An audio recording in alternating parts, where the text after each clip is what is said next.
కావ్య ఆగమ్మా, నువ్వు నిశ్చితార్థమైన పిల్లవమ్మా, అటువంటి చోట్లకి వెళ్ళకూడదు.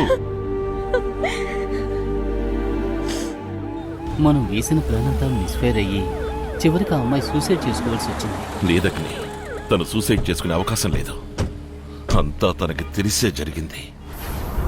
ఆ నంబర్ ఏంటో తెలుసుకుని నువ్వు నాకు చెప్పగలవా? ఏ విషయాన్నైనా స్ట్రాంగ్ గా క్లియర్ గా మాట్లాడే మనిషి మీరు.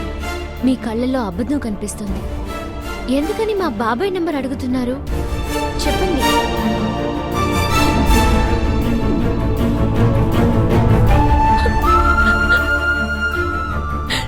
మేము జీవించే ఈ ఆడంబరమైన జీవితం ఎదుటి వాళ్ళ పాపపు డబ్బుతోని తలుచుకుంటుంటే సిగ్గుగా ఉంది సార్.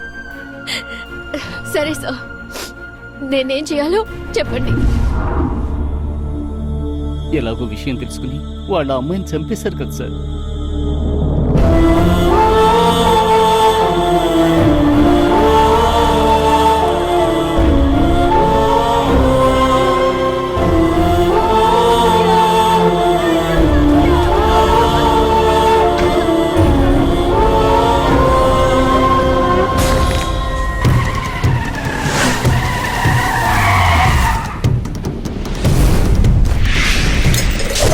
ఏంటి చావింటికి వెళ్ళి వస్తున్నావా?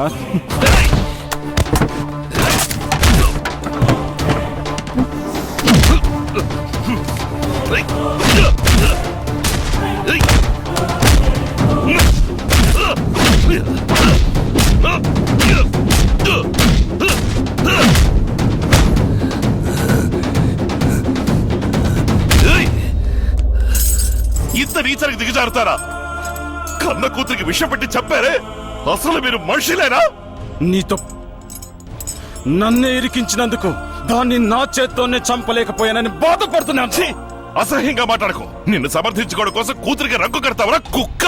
రాయసింహం, ఇండియా మొత్తం ఎందరో రాజకీయ నాయకులు నా కోసం పనిచేస్తున్నారా?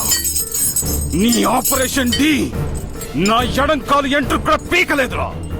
ఆపరేషన్ డి ఫర్ డిఎస్పి సింహం అని నాకు తెలుసురా.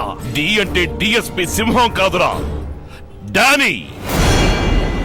ఆపరేషన్ డానీ ఈ రోజే బయలుదేరతారా. ఆ లంబడి కొడుకు ఏ దేశంలో దాక్కున్న వాడిని వెతికి తీసుకొచ్చి నువ్వు ఇంటర్నేషనల్ క్రిమినల్ మాత్రమే కాదు, వాడిని కాపాడడం కోసమే కూతురిని చంపావని ప్రూవ్ చేసి నిన్ను ఊరికబో ఎక్కిస్తాన్రా. అలా జరగలేదంటే ఇక్కడే నిన్ను షూట్ చేసి నేను జైలుకి పోతాన్రా.